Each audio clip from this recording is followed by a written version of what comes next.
Welcome to my channel. তোমরা সবাই কেমন আছো? আশা করি সবাই খুব ভালো আছো। আমিও খুব ভালো আছি। আজ আবারও চলে এলাম তোমাদের সাথে নতুন একটা কেক শেয়ার করতে। আজকের কেকটা ছিল 2 টায়ার চকলেট ফ্লেভারের ওপর। কেকটার ওয়েট ছিল 1 কেজি।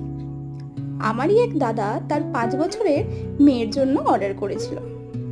পুচকিটা নাকি চকলেট কেক খেতে ভীষণ ভালোবাসে, তাই বলেছিল চকলেট কেক রেডি করতে, সাথে ওরিও বিস্কুট অ্যাড করতে। আমি ঠিক সেভাবেই রেডি করেছিলাম কেকটা। আচ্ছা, তোমরা কারা আছো যারা চকলেট কেক খেতে ভীষণ ভালোবাসো? কমেন্ট করে জানিও কিন্তু। তোমাদের সাথে কথা বলতে বলতে আমার কেকটা অলমোস্ট রেডি। কেকটাও দেখতে কেমন হয়েছে সেটাও কিন্তু কমেন্ট করতে ভুলো না। চ্যানেলটা সাবস্ক্রাইব করে দিও। নেক্সট ভিডিওতে তোমাদের সাথে আবার দেখা হবে। টাটা, সবাই ভালো থেকো।